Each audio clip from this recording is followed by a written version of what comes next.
Hello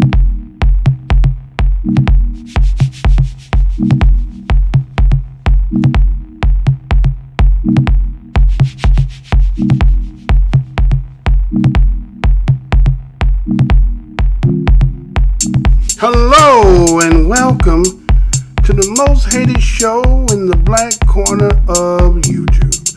I am your host, the Wireologist, Mr. Blows Your Minds, and this is Black Minds News Live Report. Black Minds News is to report, articulate, transmit, communicate, insinuate, develop, investigate, uncode, deveil, spread the news, was my news video website, or quotes from publications.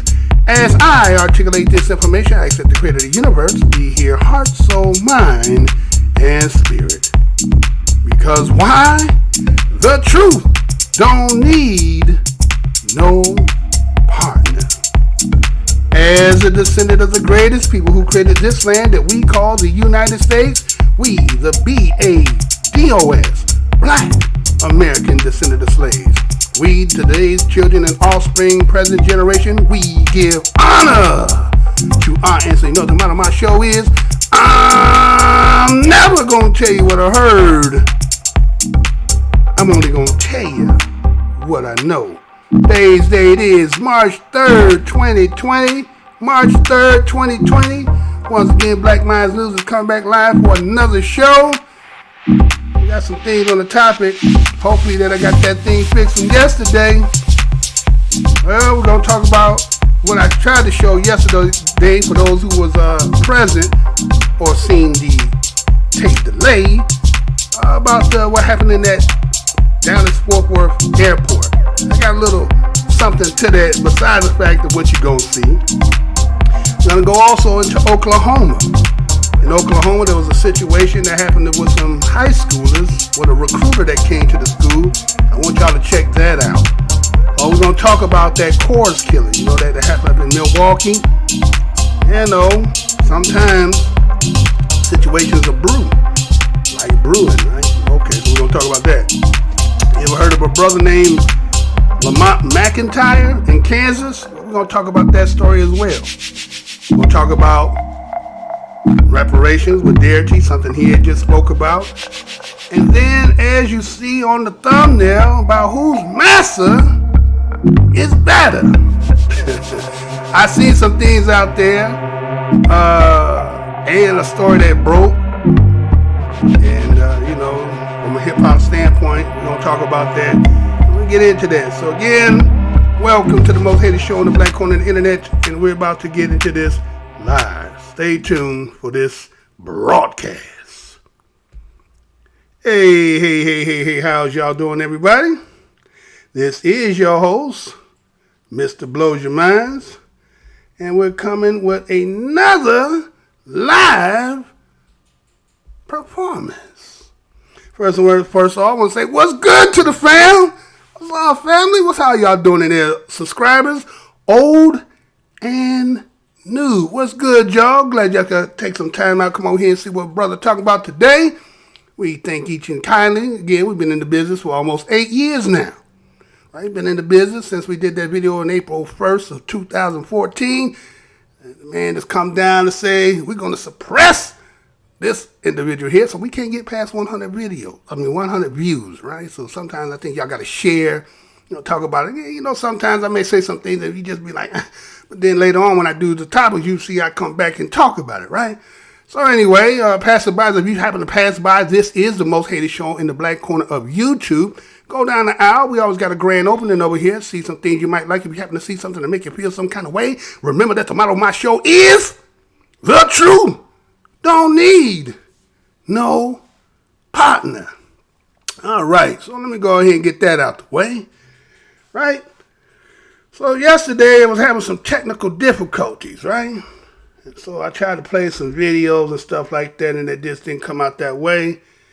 And just that's the way I couldn't even show stuff. So I want to say what's good to the couple people who done spoke. All right, DOD, what's good, my brother? What's good to you, Mr. Spencer 0620? I see you out there too, fam. What's good with y'all as well? Hope everything going fine with y'all. well, family, and all good. But yesterday I had to try to do some things, and again, somehow I had to go back into the laboratory try to figure out if I can get it right. So I'm going to try to start the show off right off the bat just to see if we can get that right. And this was one of the videos that I wanted to show from yesterday, right? And there's a reason why I want to show that, because there's something in here that it's the story itself, but then we got to also look at how it's looking, right? So first of all, let me go ahead, let me crank that up. And hold on, let's slow that up. Hold that. Okay, yeah, slow that. Slow. No, don't go yet. Don't go yet. All right, there you go. All right, so we're going to do that first. And then I'm going to come back after that. Then we're going to talk about what you just seen from my perspective. You know, we over here at Black Minds News. That's what we do, right? And yesterday, it was commercial free yesterday, right? You didn't get no interruptions yesterday. And to subscribe, share, and all that. But today, we're going to hopefully everything working good. So let's see if I fixed what I needed to do. Check this out, and we shall be right back. Check this out, y'all. Port police used a taser on an unruly traveler, but that wasn't enough. Take a look.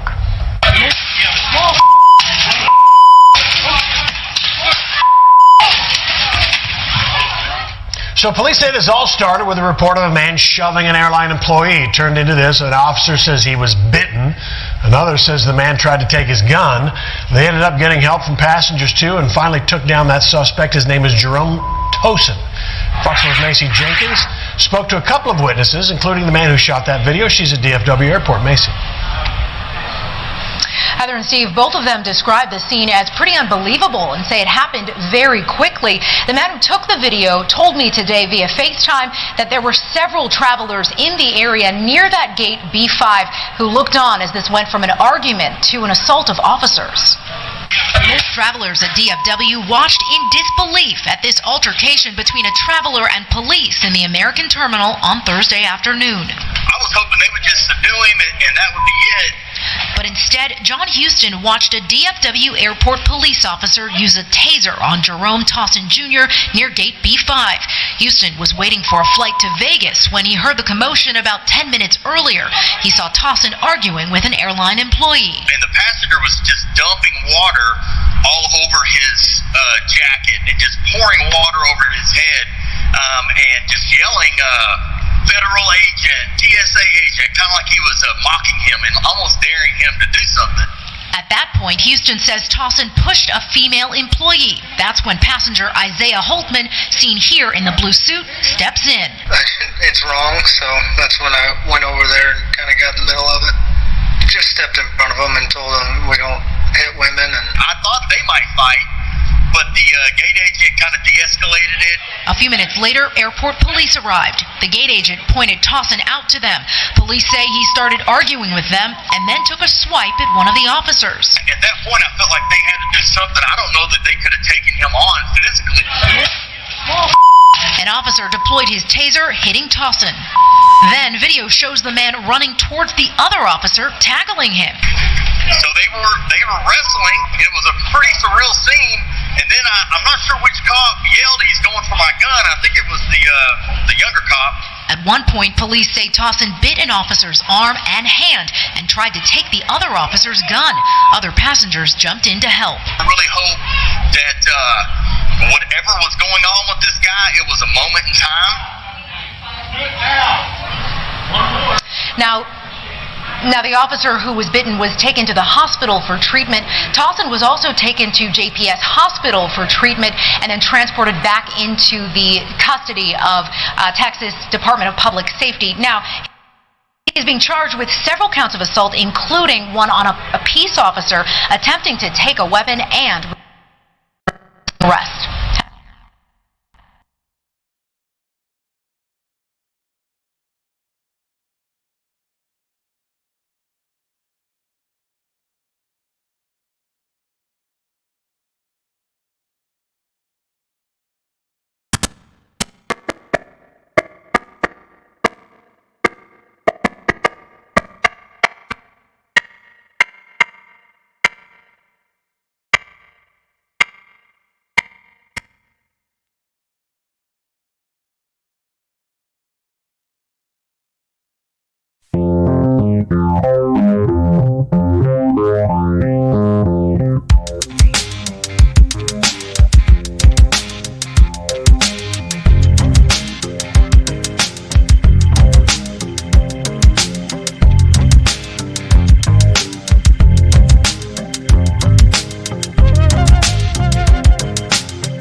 All right, we back, boy. They trying, though. They trying.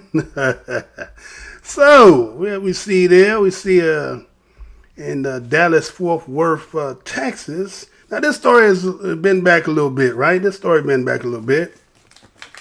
Go back and think about February, like the end of February, like the 24th or the 14th.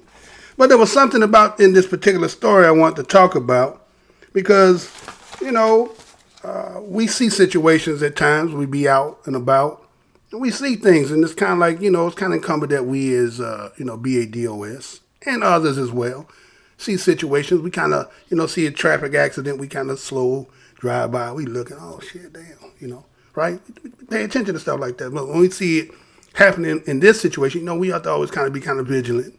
Like kind of my brother, my sister keeper at times, just to be eyes and ears sometimes, even if you can't get involved, right? So we see that this situation here, that it was a brother named Jerome Tolson Jr., right? Seemed like he got into a situation there at the airport. And based on this report here, it talks about that Mr. Tolson Jr., they called him an unruly traveler. Now, he wasn't like a vagabond. He was somebody sleeping in the airport or somebody who was trespassing. He was a traveler, right? See, as we seen in there, it seemed like it was got into a situation. Now, according to the person that was in the video that kind of gave a description of what he saw, he said that he seen Mr. Tolson arguing with somebody attendant. I think they might have been a female, according to what they're saying, but I didn't see no female. I didn't see no footage of that. And so according to what that individual said, he said that the passenger was dumping water all over his head and yelling at the federal agents in the TSA, mocking them, right? So he mocking them, right? So he pouring water on his head. Okay. Might be a nuisance. We got to clean up in aisle 6. Can get the mop. Somebody got to do that, right? Okay, we get that. And then we heard somebody say that on his observation that he pushed a female attendant. Now, again, I didn't see no video footage of that. I hear what you say, but I didn't see. But I did see it had a little circle show the white man that he kind of pushed, and that looked like the only push I did see. And then what we see is that he says that, we don't hit women, and, okay, all right, so we're not condoning that. Right, man, ain't supposed to be hitting on no woman, right? And so the other individual said that once he seen everything taking place, he said that it looks like physically they couldn't take him, right? Wild-eyed, big buck, running wild Negro. And so they had to taser him, right? And we heard the saying that we kind of hear a lot. Oh, he's going for my gun, right? We hear that a lot, right? Going for my gun. Now, we didn't see that in the video, but again, once it got into the huddle, and we don't know what's really going on, so we can't say whether that hearsay or not. But the point I want to make here is that something did you kind of notice, and I know that you was looking, but you know what we do here on Black Minds News, what we try to do is we try to get you to, a lot of people, some people have a hard time seeing, hearing, right? Right? Sometimes you see, your eyes don't see that well. It's kind of like in the Matrix. Remember after Neo went through that, he said, "What's my eyes?" He said, "What's wrong with my eyes?" Again, he said, "You never learned to see before, right?" Right. So sometimes you got to learn how to see. And so, what did you see in there? Did you see it? Do I have to tell you what you did see? Did you notice it? Well, let me give you a close up on that. Did you see that part? Let's make sure y'all get that. Right? Did you see that part? Did you see how that snuck up in there? They got me on big delay, huh? They must got me on delay. Because I'm not seeing the delay over there, okay? I'm not seeing it. Okay, so you see that there? Who you see down there grabbing them feet? Huh? It look like self. If you look in the mirror right now, could you almost picture yourself? Huh? Now again, I'm not here to condone violence or to advocate violence. All I'm saying is, right? you felt the need to intervene yourself, right, in a situation that you don't know all the ins and outs, but you do see that the law-abiding officers will soon needed some assistance, and you decide to go in there and do it. All right, that's a commendable act, right? All right. So, how about this? Let's see it from another perspective, what it could look like. Let's see how, let's say, Mr. Blows Your Mind is going to give you a perspective of, let's say, what was really should have been said or the thought you should have if you, who might be listening, be in a situation and you see this, just keep this in mind. Let's see, are we going to be ready for this? Are we ready? Get ready. Okay, let's go ahead and see if we can get this right. I want y'all to see this, right? I want you to see this well. Keep this in mind. Ready? You gonna show it? All right, let's get it. Go ahead.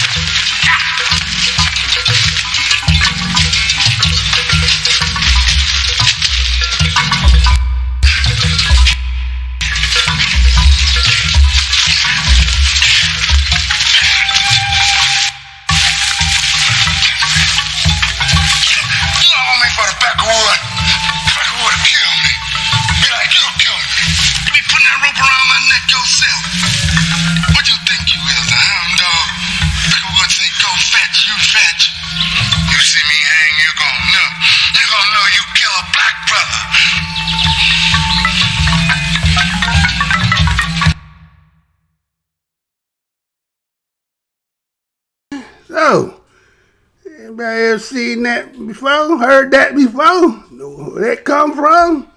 That's what you got to look at and say, what did he say? Right?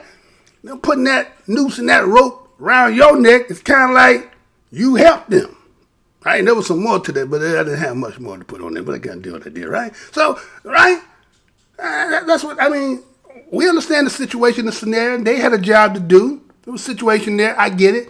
I don't know if it was that out of control, right, that you had to intervene. But again, sometimes somebody, you feel like you want to be citizen, and that's the way everything is today. People get involved in sometimes business that don't supposed to be, MYOB, right? Mind your own business, right? You try to be, a citizen when it's appropriate for you to be a part of that, right? Yeah, that's what we do. But in that situation there, I don't know if that merit you to just get yourself in. Because unless you knew everything, unless he was an employee of the airport, which could be something entirely different. But if you just a passenger like he, a passenger or a traveler, and you see him being who he is as a BADOS, and you look like you BADOS, then observation and making sure you seeing everybody else doing what they're supposed to do, but you down there like the clip said, what you think you is, hound dog, right? We got some motherfuckers out here that like that. That's how they, you know what I'm saying? And that's what today about. This is what today's show is about. I done seen some stuff, and I'm just kind of like, what is going on out here, right? Like, what is really going on? And so, it's funny, man. It's just really funny. So, there's not too much more about that. I'm pretty sure the brother got arrested because the police decided to say that he was biting him and he was going for the gun. So, he's going to get resisting arrest, assault to a police officer. But I'm trying to figure out what was the initial start to that, right? How'd you get to that point? How'd you get from B without having A? I heard somebody say, but we didn't see, and we had some people who again testified, so I guess their words is credible, but we don't have no visual, and I'm pretty sure that airport got that in there. I guess you have to go to the case, go to the court to find out if they're going to show that or not. But anyway, that's what took place there, right? That was in Dallas-Fort Worth, happened a little bit of time back, but it was not so much about the situation. It's about how intervening, right? Like, here I come to say today, Like, hold on, you might not be in the right. And what if it turned wrong? And then come to find out later on, your assistant might have been, culpable about something that ended up being tragic, and come to find out they was all in the wrong. That's all I'm saying. That's the only light I'm bringing to it, right? So, okay, here's what it is, right? All right, so that's that story there, right? That's that what happened in Dallas, Fort Worth at the airport there, right? So I got another situation here, right? This one here happened in Oklahoma, right? Oklahoma is going on its next year will be its 100-year anniversary of the bomb. I don't know if you want to even say anniversary, right? Just 100 years ago, the Oklahoma burning down, right? That took place back in 1921. So I seen this here, and this is about something took place at a school, and you have to see this, and then we'll talk about it after. Well, I'll talk about it, and I'm reading comments as well in there. So check this out, and then we'll be back after that. I want you to see this here. Check this out.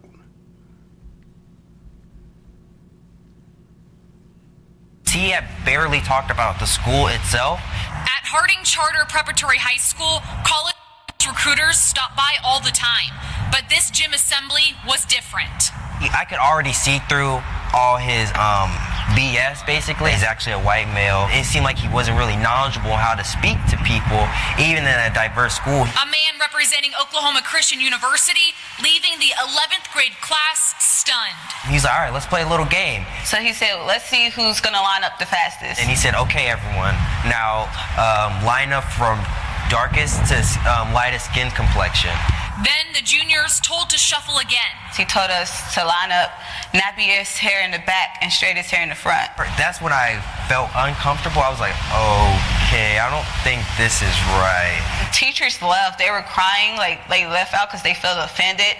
According to OC, the recruiter was fired shortly after. The university did not approve the inappropriate activity in advance. He didn't very rationalize why he did this game. The principal at Harding Charter Prep admitting all of it was true, saying their staff doesn't condone this behavior and or language that undermines our community's values. And it's just horrible. I hope it is a wake-up call, because many people at the school need to hear how we feel.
All right, so they're going to try to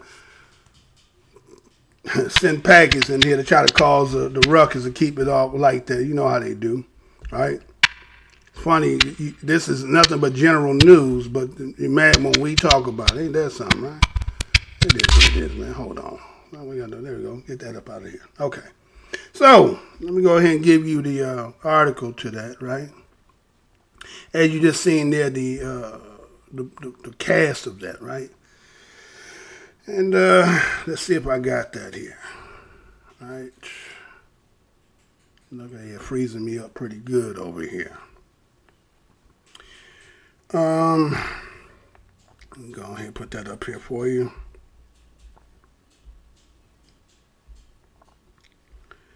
And should be it, right? That should be it, right? No, I'll take that down. Okay. All right, there we go.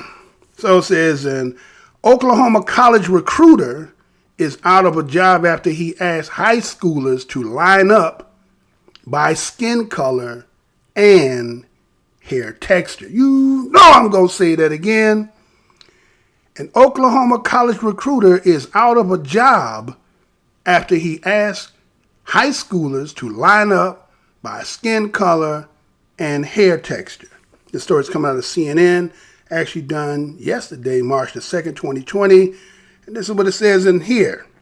It says students at Oklahoma City High School say a college recruiter told them to line up by skin color and then by whether their hair was nappy or straight. The recruiter was speaking to the entire 11th grade class at Harding Charter Preparatory High School on February 24th, according to statements on the high school Facebook page. The recruiter from Oklahoma Christian University has not been identified, but the university said it did not approve the inappropriate activity before the event. He lied or he led a racist activity that was offensive, harmful, and inappropriate. I'm embarrassed and I'm ashamed and I'm not mad at what happened. I'm very, very sorry. Oklahoma Christian University President John Steyer said at a meeting Sunday. Within an hour after the school visit, the admission counselor was no longer employed at the university. A spokeswoman for the university would not say whether the recruiter was fired or resigned.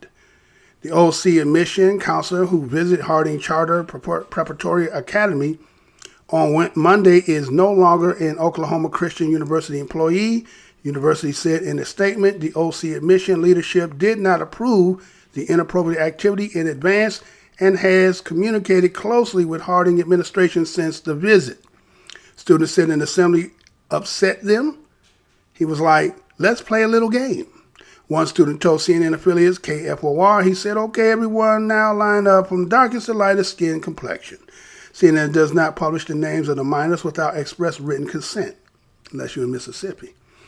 The student said that the recruiter was white and didn't really talk about the university before having the students move around. Seemed like he wasn't really knowledgeable about how to speak with people, even in a diverse school, student said. Then the recruiter told them to line up by their hair texture, the student said. Told us to line up, nappy his hair in the back and the straightest hair in the front. Another student told KFOR. That's when I felt uncomfortable and I was like, okay, I don't think this is right, the first student said. The other student told KFOR some teachers left the assembly in tears. They were crying and, okay, y'all heard all that part in the video. Ain't no need for me to regurgitate all that, right? So anyway, so here it was, supposedly a college recruiter, but in this article, it ended up saying that this was a mission person, right? This was a mission office person. But there's also the recruiter, right? Decide that this would be a great opportunity for me to exercise some internal feelings I got, right? We know what's going on in this country. There's a line being drawn. People feel like talking about race is the worst thing you could do, but just, act like it don't exist, right? Is that somehow that's going to just go away? Then you had those who say, well, that was a long time ago. But yet, we keep seeing incidents after incidents after incidents after incidents. To the fact that some people on the other side say they're tired of hearing it. Ain't that a bitch? You tired of hearing it, but somebody living it. What would you take? I ask us the question. We live it, but you got to hear it. What's the difference? Even though we live it, but there's a lot of stigmatization that comes along with it, right? There's a lot, not just the fact of, racist, and he said this. There's the design, there's the, there's the implementation, and all that other stuff, right? So, you're tired of hearing it. Well, we're tired of living it, right? And so, as much as there's so much of it permeated, but everybody act like they not, but they keep rearing his head. Now, here's a person in a situation that can affect the lives of somebody who's trying to, go to school. Now, again, they said recruiter, but then they also said he was in a mission office, right? So he can yay and nay, or had the power to determine who was in there, who he worked with, colleagues and so forth, right? So it can have an effect on you. You know, kind of like when they do is when they find out, and some of those stories I did back, when they found out that the judge in Louisiana said what she was saying, in the context and manner she said it in, and said that now we're going to go back retro and look at every case that you ever had, and then we're going to have to go back and see whether was there some bias involved in it. Well, maybe we might have to do the same thing here with this recruiter, this person here, because how many people may have been deterred from not being able to get in admissions due to the simple fact that somebody would actually do this, going to a high school, not grade school, you in high school. 11th grade, right? So we're talking about, okay, somewhere between 16, maybe 17, right? Could be 15, and then skip the grade or two, right? Could be. So we're saying teenagers, right? And you took it upon yourself as an opportunity. This is probably not the first time it didn't happen. It's just other people just kind of went along with it and didn't have the inclination of heart of being a BADOS in this land that triggers you in a certain way to make you feel some kind of way. You know, I was saying, you're going to feel some kind of way, right? And so I can understand the children being shocked and appalled, but I can't see how no teachers left crying. I don't understand how you left and cried. You better get your bag. It's time for you to leave, right? You could have did that, or security, you know, hit the button down to the office. You know, there's a lot of things you could have done. But because so many people want to believe that the elephant in the room don't exist, so when you hear people like Mr. Blows Your Minds and others who talk about it, it irritates. It's kind of like, as I didn't really get a chance to really get into the long explanation yesterday about what the Deontay Wilder situation. And what I was trying to show is that people will have, you know, their sides about it. Whether you want to say he's a, you know, straight boxer, fundamental old school style, all that, okay, may not be what it is. Some people, well, he just got straight, you know, walk down. Okay, we give you all that. But if you're looking in this totality of what he was trying to represent himself as, and then being kind of invincible, you don't think there was a lot of people who had problems with him? You understand? It's like, you know, you being a black man and, you know, not taking, you know, turning on the treble in your voice, not taking all the bass out your voice, just having, you know, it's not about standing mano a mano in somebody's face and staring them down like you tell. No, it's just, you know, you're a man, I'm a man, right? But you can't have that because that's threatening for some odd reason, because if you take a stance and say that you just, I'm standing my square, is the wrong position for you to have. I'm tongue-tied today, y'all need some water, right? But anyway. So I looked at that situation like, hey, maybe based on what I showed yesterday about hands being in petrol and so forth and that, and it seemed to be like there was a Caesar moment where everybody was in it but beside him and maybe the referee, that when he talking about he wanted to go out on his sword, and if you allowed it to be him, he probably would have, and based on what was taking place, maybe that's what it was planned to do. Because if you'd have kept taking that kind of punishment, maybe you wouldn't have recovered, right? And so maybe it could have been an assassination attempt. It could have been. We don't know. You know, will things reveal in time? Maybe it won't. But the point is, an individual like that who makes that stance, it irritates a lot of people. So, a lot of times it be internal too. It don't always be external. A lot of times it be internal. Like, because, like I said, you'll hear some people saying, oh, that was that pro-black stuff. Like, what you mean? What you mean that pro-black stuff? You don't hear pro-Chinese because they don't got to say it. You don't hear pro-white people. They don't have to say it. You don't say pro-Hispanics. They don't have to say it, right? You think they're not doing it? How you think they got their own communities and business and all that? Somebody pro for something, right? And so A recruiter takes the opportunity amongst children because, just disdain in their heart that they feel, especially when they come to us. And it's like, how can you have so much disdain, even though I do know why? Well, I know why.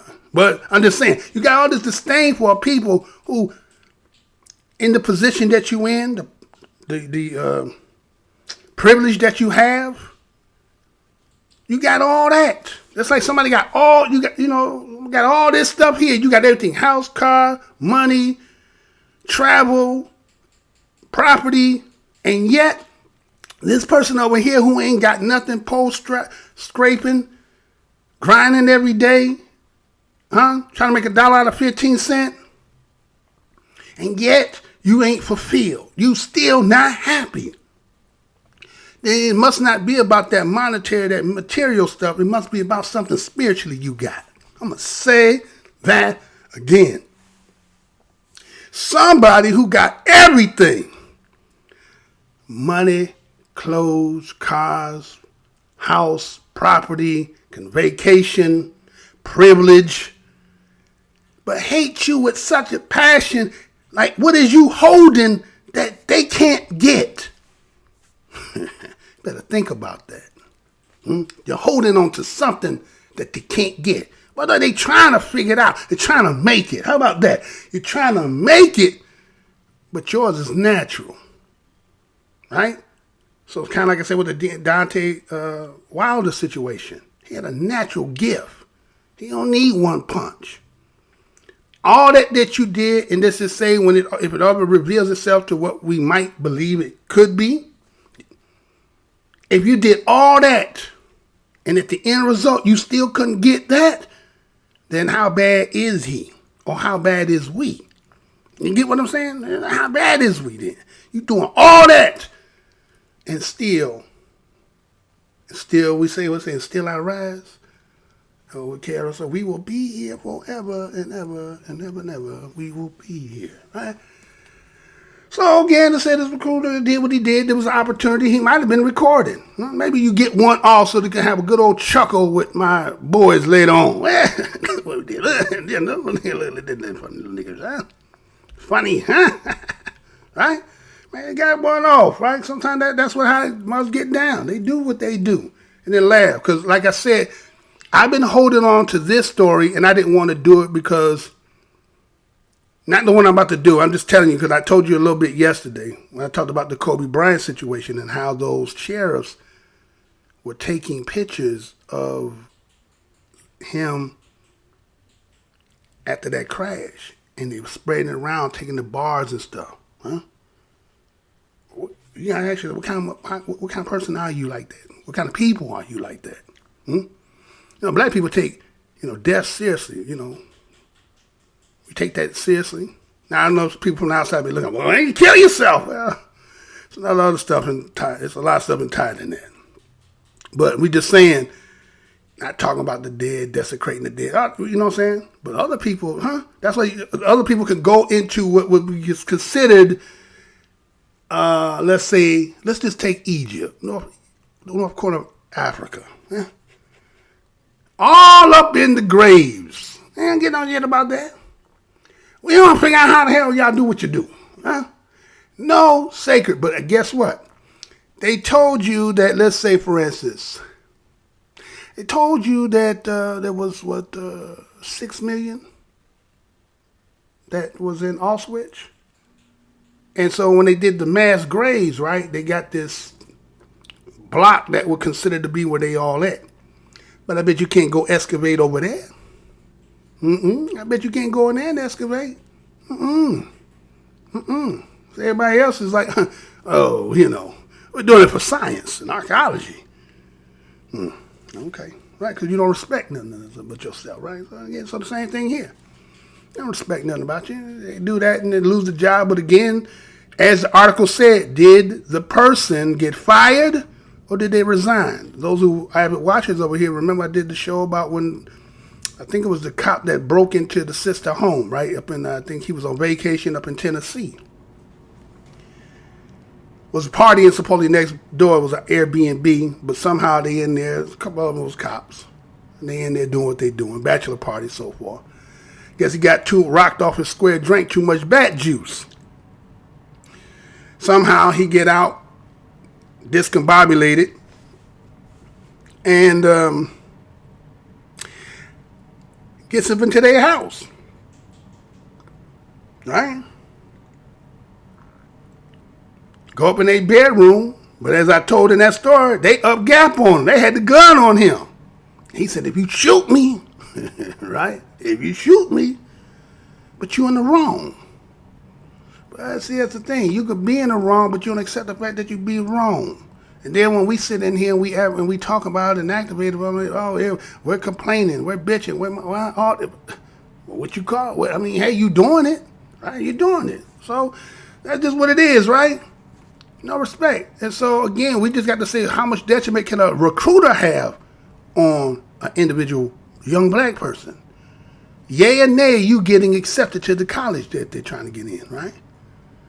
Or in this case, this one was just doing it and really wasn't recruiting. He was just having some fun. Because, again, as Shorty said in the video, he wasn't even talking about the school.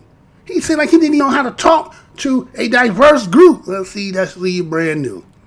Yeah, I know, I get it. Yeah, you know, diverse. Diversion ain't good. It's just like white folks look at the word diversion as the worst word that could be done because they saying it means non-white. Well, diversity also may mean for black folks mean not black Americans. You get what I'm saying? It could mean not black Americans. And so, that's just what that is, man. You know, I want to bring some light to that because I thought that was kind of a little interesting, like, right? I thought that was a little interesting, right? So let me go on to the next part here, right? Now, again, on the same thing there, it's kind of like, again, you're doing what they're doing. Now, again, this story here is not to make fun of the situation because somebody did die, right? People died in this situation here. But there's something in here, though. There's a lesson in here, right? There's always a lesson, right? There's always a lesson in everything. And we have to look at these things like, okay, what was the lesson in this? You've seen what it is in a tragedy, and yes, people are going to be mourning. But there's some stuff that was said. So the question becomes, can you push somebody to the limit where they do something that is not in their natural, how they natural MO, which is modus operandi? Can you do something to somebody and make them go out of the norm of who they really is due to the simple fact that you are creating a scenario that leave a person to do nothing but to retaliate? And again, we're not condoning what took place, but the question becomes, can somebody push you, whether it's he or she, to a level that make you respond? And then if you respond, who's to blame? Right? When you put, again, Robin Harris, RIP, rest in power. Robin Harris said the word festivity, right? Festivity, highest, you just got me so, right? And maybe I tried every way to try to deal with it, and you left me no choice, right? Now, again, we're not condoning violence, but you got to ask yourself what really took place here. Now, again, general media is going to say what it say, but again, we're going to play it and let you see it. And again, Black Mind News, again, that's from a black perspective. That's all. That's all it is, right? So, we ready to do this? Yeah, because that show ain't, that one, I don't know, we start playing that, it start getting real shoddy, right? Like, what's going on there, right? We're going to try it again, though, right? So, we're going to check this out. Let me see if I got any messages out there. Let me see if I got a couple messages out there. Let me see if I got some messages out there. Okay. Black Beauty says, sad in 2020, your skin color and hair is still a problem for these devils. Huh? Well, yeah, they got to make a law, right? Think about it. They got to make a law for certain people to even adhere to the fact that your hair or your texture is different. You got to make a law for other people to adhere to it. Like, they just don't have the natural ability to just recognize there's a difference between me and you. But the thing is to make you sick enough so that you conform to them. You know, like you used to see little kids, and they had this one kid, and the other kid try to make the other kid do everything you do so he could play with him and all that stuff, right? And they don't take his toy and all, right? You know, that kind of, right? And then get mad when you just say, I don't want to play with you no more, right? Now you really mad, right? So, okay, that's how people get down. That's something like. So check this out. And for those who might say, man, you be using them kitty. No, sometimes you gotta take it to the basic. You know, make it basic so it's plain, you know, talking plain, right? Sometimes being too sophisticated, like people say, well, you're not educated or lettered. But if I talk straight, we have no miscommunication of what I said. See, it's all the using these words, right, that makes people get lost in the translation. You may have a basic understanding about something, and that not may be the term they're coming from, right? So sometimes you have to use I use kitty, baby talk to make sure there's no misunderstanding about what I just said. But anyway, check this out, and I'll come right back with this. Check this out.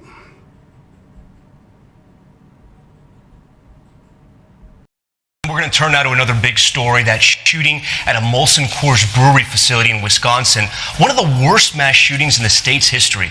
Police say an employee went on a rampage, killing at least 5 co-workers before taking his own life. Alex Perez is in Milwaukee this morning. Alex, good morning.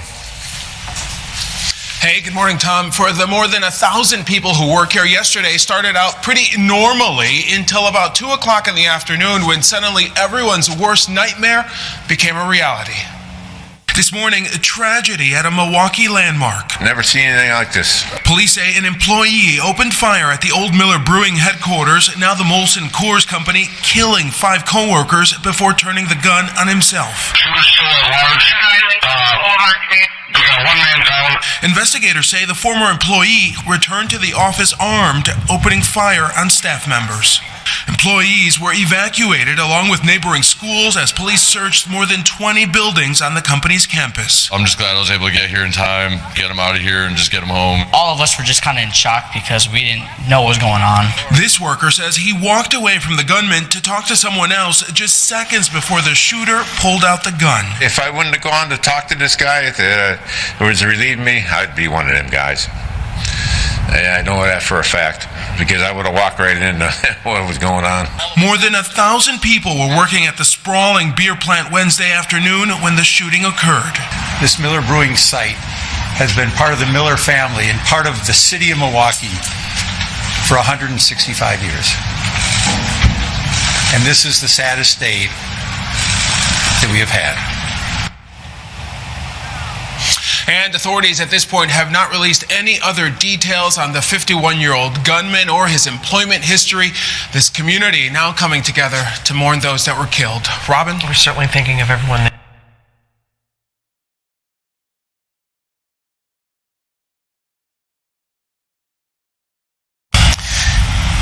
Well, they describe him as a hard-working family man. You know, you mentioned police being here at Anthony Farrell's home all night into today. At some points, as you showed there, they were moving a lot of evidence from this home. But people who live in this community find it very hard to believe it was their neighbor who could open fire on 5 co-workers.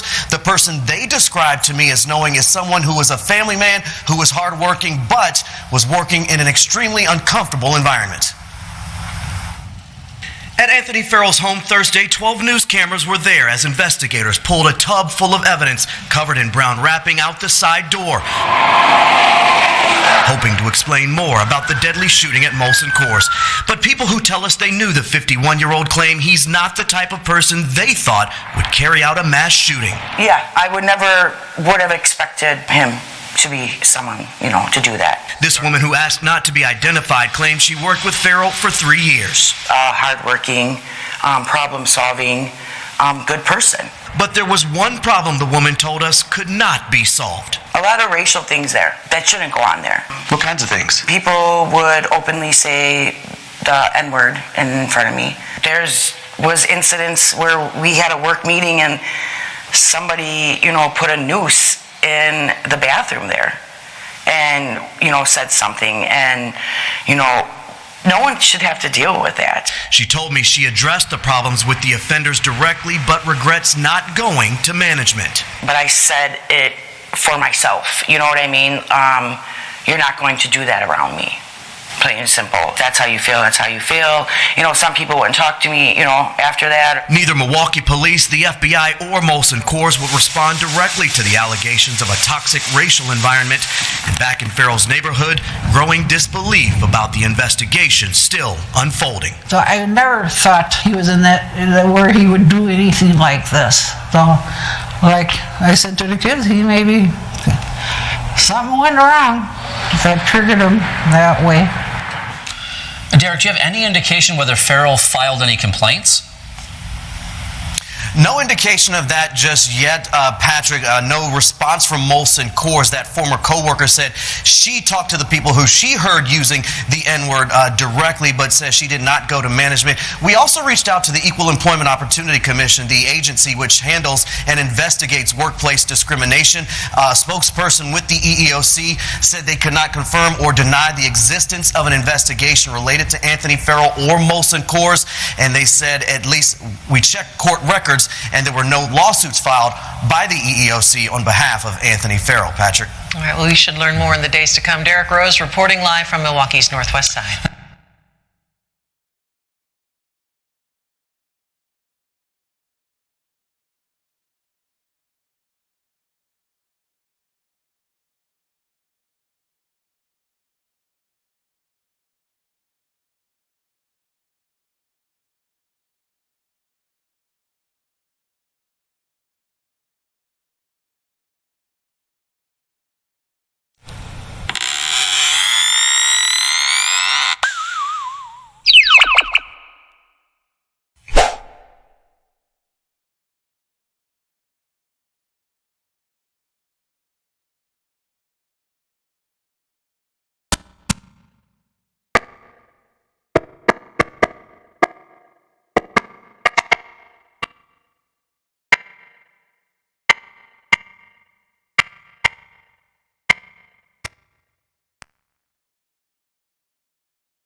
All right, y'all. A little technical difficulty here and there, but we're going to get through it, right?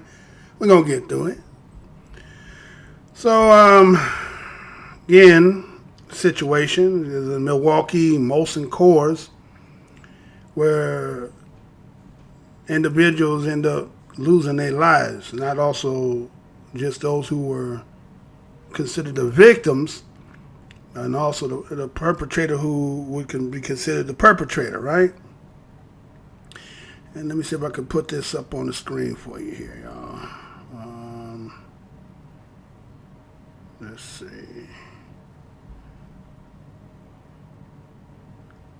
Let's see if I got that for y'all.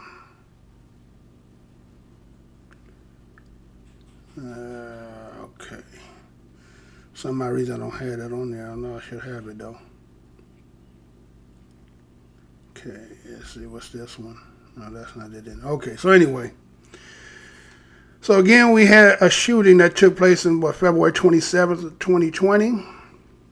And said that Anthony Farrell, who was 51 years old, seemed to be the one that they said that the incident took place. Said that according to the article that was in the New York Post, talked about that he was an argument or going back and forth with one of the victims that was shot. According, he was a electrician. Said the two co-workers had accused each other of going into each other's office and tampering with computer equipment, swiping tools. That's what they said, and then. And that was somebody who was a witness said that was some of the history between at least that one particular individual. And they said the brother, Pharrell, would often watch movies on his phones during the day. And it seemed like there was something that other electricians had taken issue with, right? So he was, I guess at times, maybe he was on his phone and, you know, watching something. I don't know if that was when he's supposed to be working or that was just the fact that, you know, sometimes when you work at places and, you know, you could be a quota, right? And, you know, maybe they got a little, you know, tired with you and looking for a reason to get rid of you or, you know, camaraderie, because a lot of times you be, you know, other people are there and they don't like the fact, they like it the way you might be new or whatever the fact, but it looked like you've been there for some period of time. So it looked like they all got in cahoots to say, hey man, they're complaining about he doing his phone. Okay, so obviously nobody's going to the proper authorities to get it challenged, right? Or take it, get, you know, to the supervisor, and if the supervisor got an issue with it, you get rolled up and so forth, right? So I guess that didn't happen. And so it looks like that,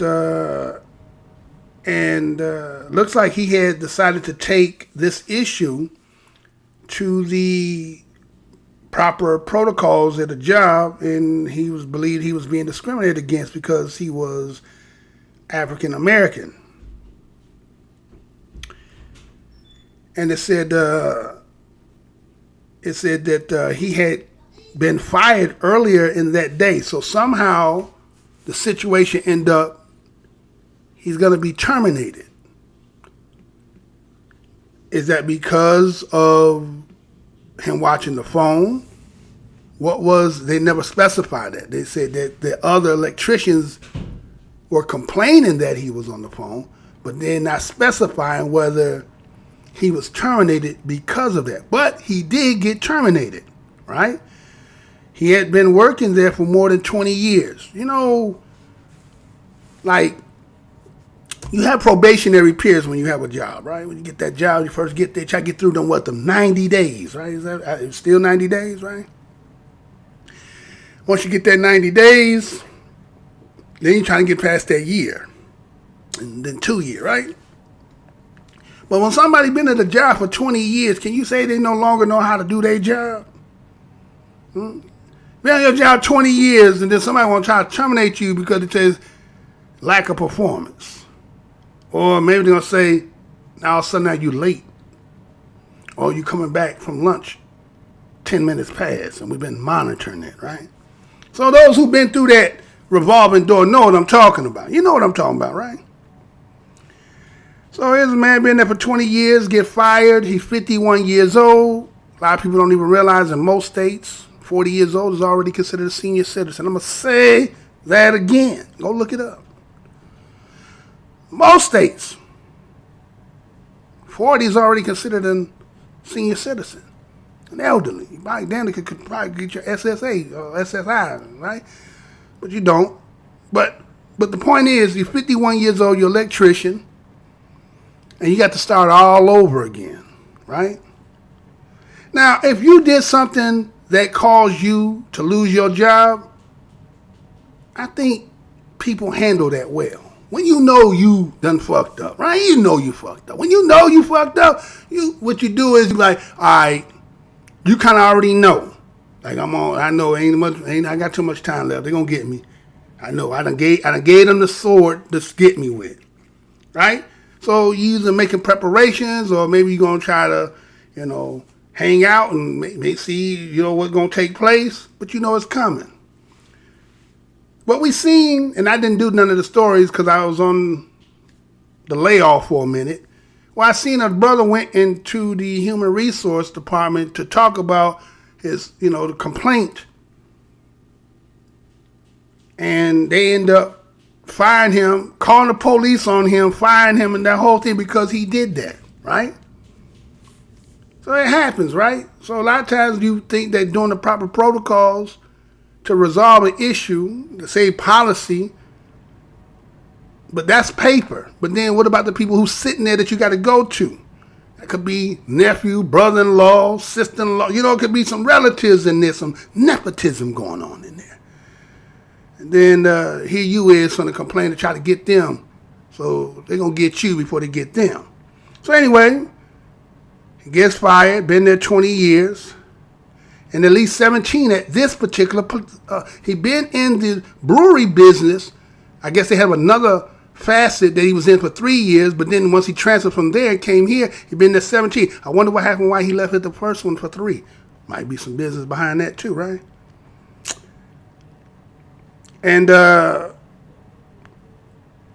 it said that they claimed that his experienced tradesman had started to become paranoid at work.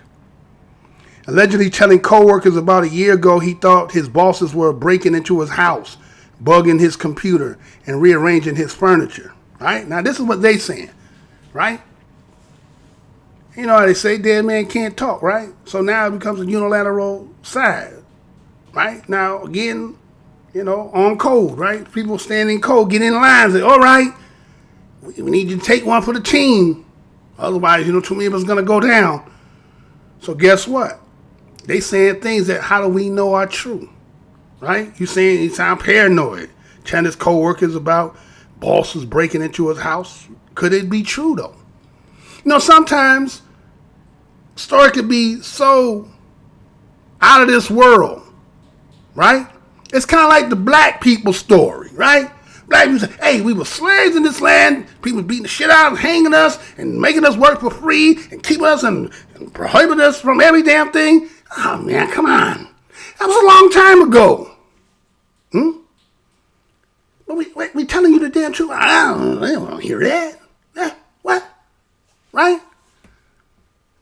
Now, that story may sound, but who to say it wasn't? We can't say that. It may sound crazy, but it could have been true. Right? Why my boss could break into my house? Maybe you had something on your boss. Maybe, again, as you heard that woman who was not black, which means she's credible because she's white, said, well, you know, there was racial things, and even I would tell them, hey, man, don't do that stuff around me.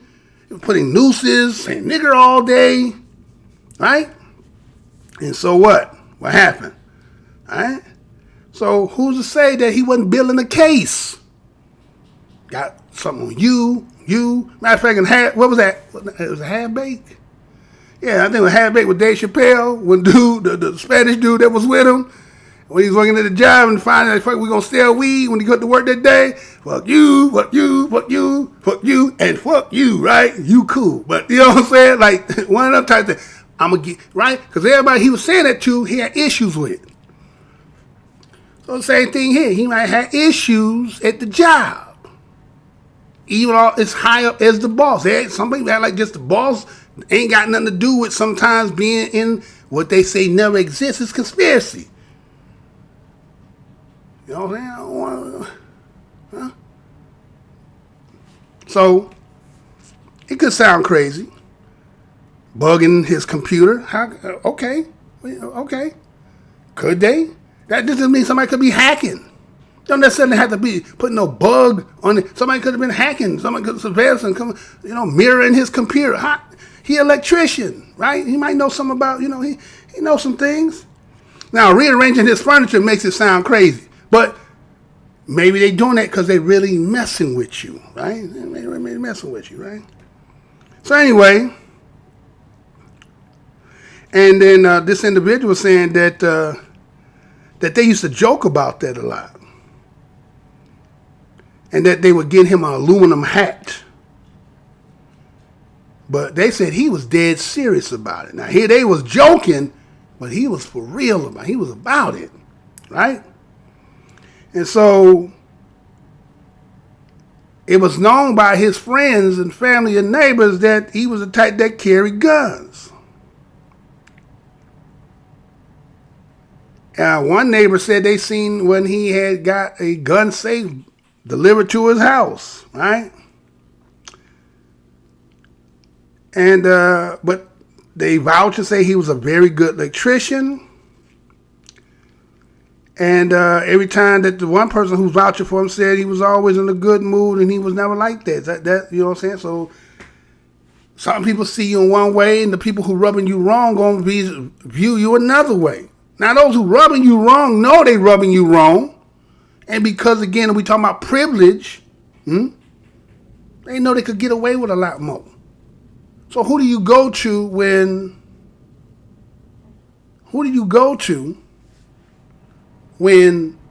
those all involved, all the way up, can be a part of it too? You're right about that, Black Beauty. That's what it was. But the way they're gonna show this story is they're just gonna say he just snapped. He was a crazy black man that just snapped. No, when he just snapped, it was some stuff going on. Again, as I said, Robin Harris, festivity. When you get to a level where just like enough shit is enough. We see it, it happens. Now, we don't condone and say that was, but you fired him, which now you messed up his livelihood. Again, he's 51. A lot of times these jobs don't want nobody over a certain age because, again, you understand the game and they want to get the new ones in there so they can do what? So they can take advantage of the situation. Right? So, what ended up happening? Came back. Well, they used to say go postal. Right? Say he's not going to take this. And they're talking about, EEOC. No, he said, I got one better than that. We don't take this one. We're going to go see Jesus. We're going to go see Jesus. I'm going to. Right? We're going to take this before God. And let's see what happens. All right? Now, I'm not saying that was right. I'm just saying that's what he decided. Now, I don't know if there was any innocent by people that he got. Like, sometimes when they show these shootings like this, like that one brother, remember not too long ago when that one brother called up his pastor, said, pray for me. He was dealing with something, went to the job, called mama, and he went and did what he did. Because he was going through all that. Right? Like, you can, people got breaking points. Right? Everybody got a breaking point.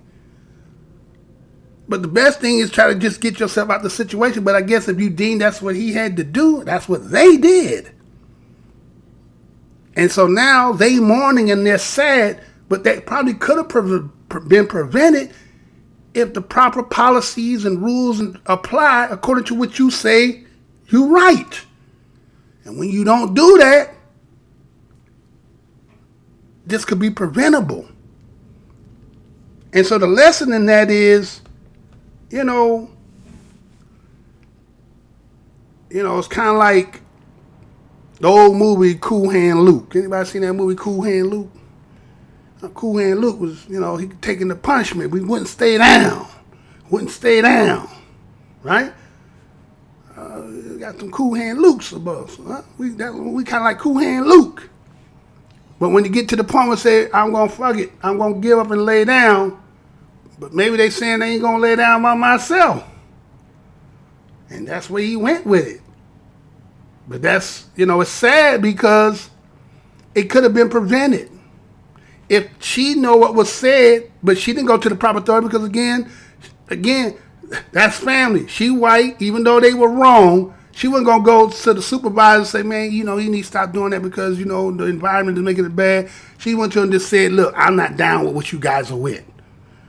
But that wasn't going to prevent that. So you're not going to mess with their livelihood. But so since he's going to complain about it, he's going to be the problem. And so what we're going to do is we're going to get rid of his ass.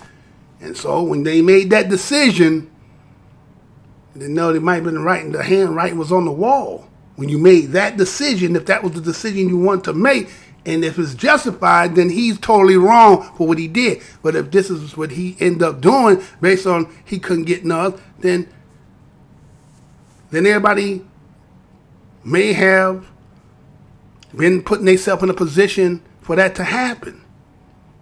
We don't condone it, but damn, it's messed up though. And a lot of us work in places where this shit happen all the time. Just hopefully nobody come back after the shit doesn't happen. Because we see it, working at places, we see it a lot. But the way it is now, just like you see in relationships, dudes snap and go back, and people ain't built like that no more. You don't have lose job on Friday and by Monday, Tuesday, Wednesday, I got another job. It ain't like that no more. So people taking this to heart. You gonna destroy my life? That's what they doing. Now again, you got to swallow that sword. If you know you done fucked up, you fucked up. But if there's a cause and effect in it, then, people just going to have to realize that, hey, you can't get away with everything. So anyway, that's what that story was there, right? It's a bad, it's not a pretty sight, man. Not at all. Not at the least. All right, so I got another one for you on the matter of that. Again, like I say, dealing with somebody now who, like the same situation. In this case, it was his job. What he did, we don't condone. But there's a cause and effect that may have been created, that environment that made somebody go out of their way to do what they do. So I seen this story here. And we see it a lot.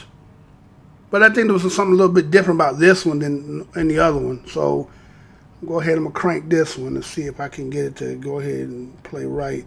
May not put no subscribe or share because it seems to be a little dragging on that. So check this out, and we should be back after this. Check this out. A reality check on a political promise. What does a handshake inside of a church really mean?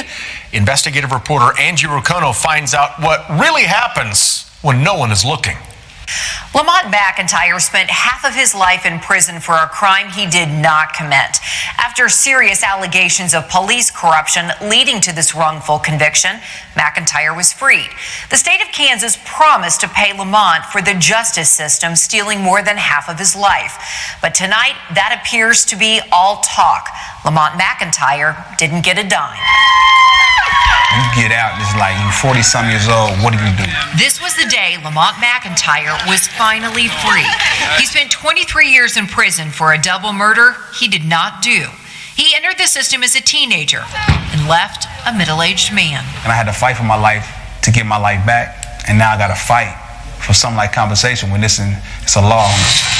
McIntyre works as a barber. That's what he did in prison. He has tremendous family support and an amazing legal team. What he does not have is compensation.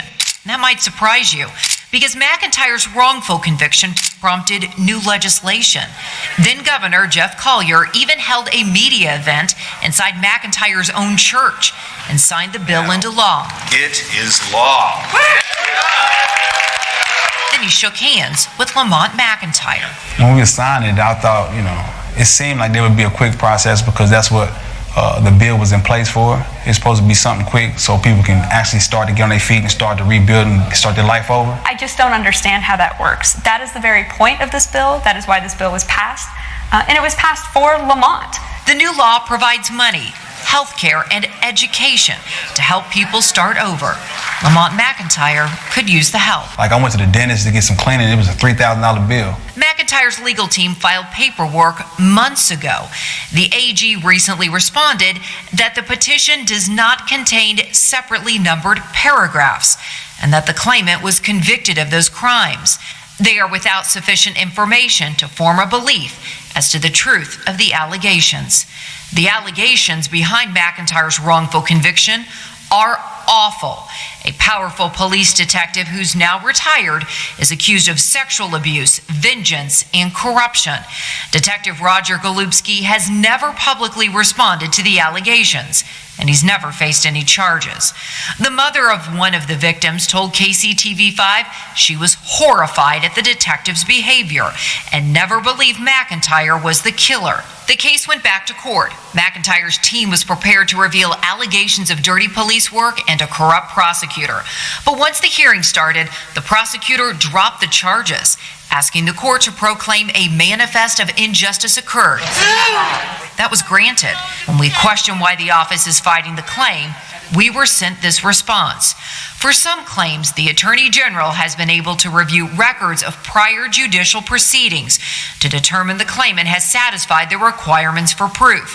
However, the other claims, including this one, the record of prior judicial proceedings is insufficient for the Attorney General to make that determination.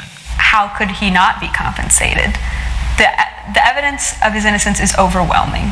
The prosecutor agreed to it. He came home that day. They joined a motion saying this was a manifest injustice because he is actually innocent. Not benefited from it is frustrating.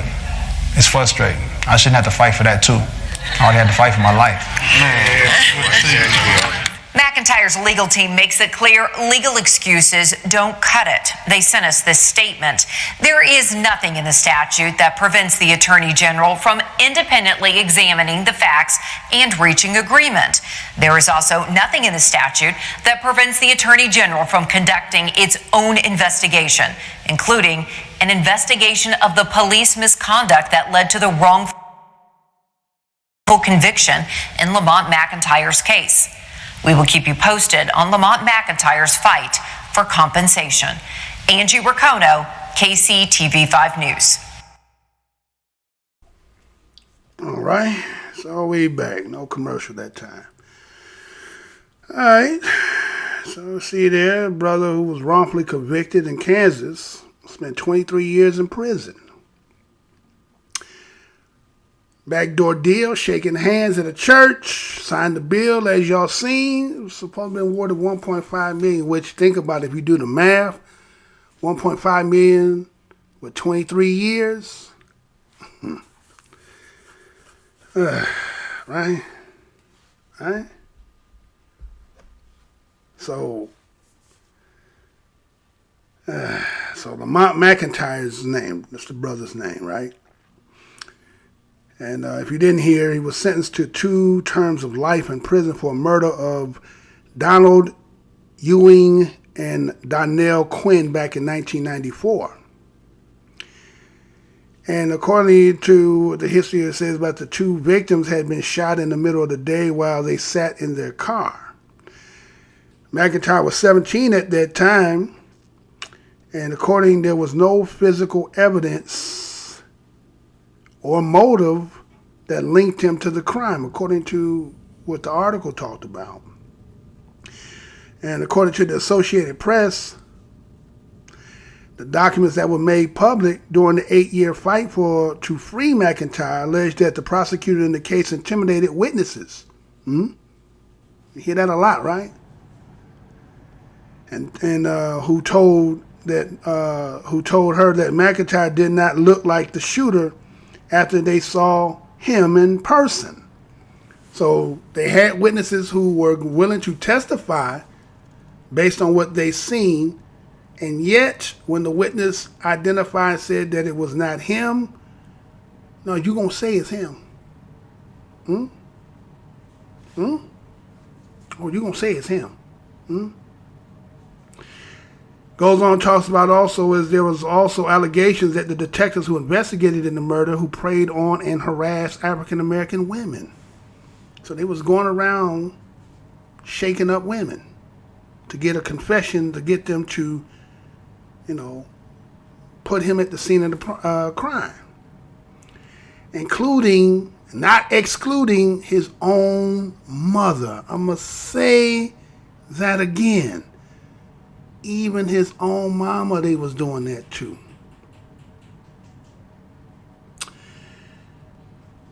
They also had further reports that the presiding judge and the prosecutor in the case had a previous romantic relationship.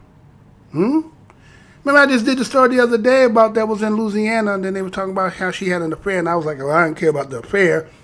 And it had nothing to do with a case where he was prosecuting and you the judge.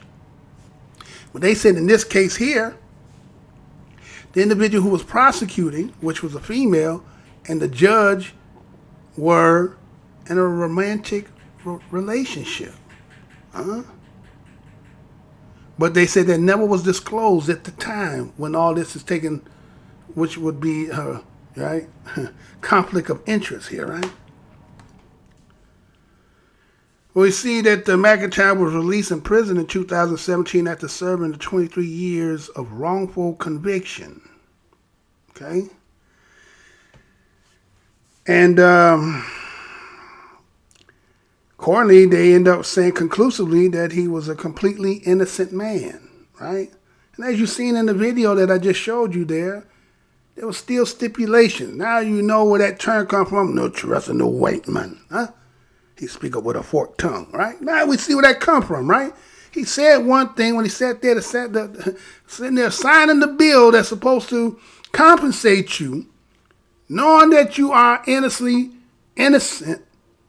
but there was a stipulation. There was 2 parts to it, right? He coming out at 50 years old, right? Coming out at 50 years old, right? Middle age, let's just say 40. Well, say something, 20, 40-year-old man. I think, was he 40? No, he was at 17, 23. Okay, so yeah, he was about 40-year-old man, 41-year-old man. So coming out of middle age, right? What does a middle-aged man who didn't have no education, no training, well, we can't say don't have no training because basically you get plenty of work in there, right? You get a job, you get a good-ass job, and they just don't get no benefits and no pay, but you get a good job, right? And then come back out, but he had to build himself a skill because he was a barber. So he was able to get a chair, right? So that's how he was going to be able to make his money. But otherwise, the fact that he did 23 years and they didn't expedite due to the simple fact that, okay, what he supposed to do? And so it looks like that he had to file a lawsuit against the state of Kansas for compensation for wrongful conviction and imprisonment statute. And they said after he won that case, he probably had received $1.5 million. But like I said, the math, if you do the 1.5 million with the 23 years, and then to see that they were reneging and finding a loophole in it to not compensate him, and I guess it wasn't for those pro bonos, or let's say those kind of free justice kind of, let's say, what you call those? What do you call them people that go out? They had the legal team. They go out and they try to help in free case. I guess you got to keep fighting after the fact. If you didn't have them, you couldn't get nothing because you had to come up with the money to fight. So it's just like damn, man. You just would think that after you take somebody's life away like that you're gonna say, okay, let's try to make it right. Let's try to mend this. But that ain't how some people look at it. Because we can look at people who've been here for 400 years under situation and say, damn, you better sink or swim. We ain't got nothing to do with that. And then the kickstand they use is, well, we didn't do this to you. Well, you see the condition we in and you benefiting. Ain't somewhere we can find a way to resolve this? We're just gonna keep shuffling this paper and keep going through the proceedings, and eventually we'll get around to it. But then you mad at us when we talk about this. You mad that somebody will bring light to this. But it don't be you say. Don't be you. It just be a figment of our imagination. Right? But hopefully somehow this, get expedited because he kind of say, well, what are he supposed to do? Right? What are he supposed to do? Now, the barber can do what he do. That's a commendable, that's a nice, trade job to be doing. But after what you done went in ordeal, he could be doing that if he wanted to do that. He should be really trying to, I don't know if you can ever make up 23 years. I don't think you can make up 23 years. You could just go forward from this point forward. But at least make it in a way that he should be able to enjoy whatever much time he got left on the planet. But that don't seem to be logically right. It's what they say, sounds something too much like right. But that's just how it goes, right? But, we just make all this stuff up all the time. So let me go on to this. We'll get to the thumbnail part, right? What you saying to the masses, right? I want y'all to see this here, right? Because it's kind of, I'm like, man, wait, hold on, what's going on here, man? Like, I know it's political season, right? And, candidates out here trying to hustle votes. So, people going to do what they got to do in order to, get that position so that they can help other people who are touching them. That's what it basically is. You helping them to get a position, hoping that they going to be held to their words, that the promises that they gave you. But once they get in, whether they get you or not, but everybody who's affiliated and tied to them and help them get in that's personal, they going to benefit. You know what I mean? So let's look at it like this. Since, I always talk about this, I want you to hear, William A. Darity, who was a Duke University professor of, and, those of ADOS use a lot of his knowledge about reparations. And I seen something he talked about a couple days ago, and I want to bring that for y'all over here just in case you didn't hear it. So hear this, and this is going to just lay the foundation of where I'm going from this forward, which is the end part of where we're going here. So check this out, and I'll be right back after that. Check this out.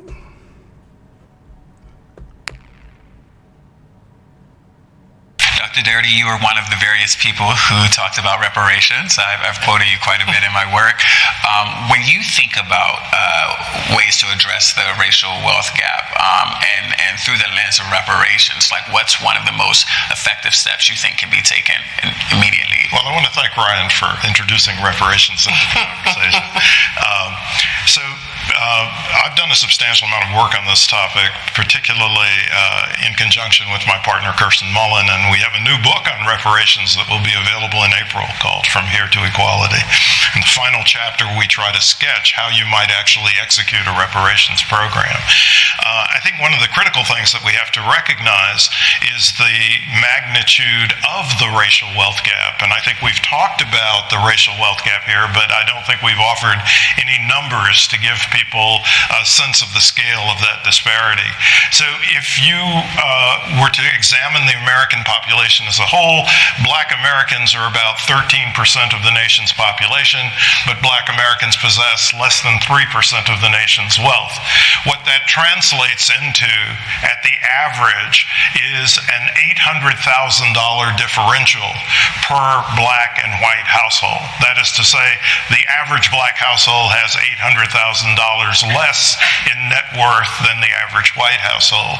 And I'm talking about looking at the average or the mean instead of the median, which Ryan referred to, because 94% of the wealth that is held by white households who have a net worth above the white median. And so if we're thinking about closing the racial wealth gap, we have to think about closing it at the mean rather than at the median to absorb the full differential in the proportion of wealth that's held by the two communities. So if you were to bring the Black share of wealth at least to the Black share of the population, it would require an additional at least $10 trillion. And so the other kinds of programs or initiatives that we're talking about are not going to come anywhere close to trying to eliminate or eradicate a gap at that magnitude. And so that's why we need to turn to something like a reparations program, which is specifically aimed at building Black assets to a level that would be comparable to the level of assets that are held by white Americans on average.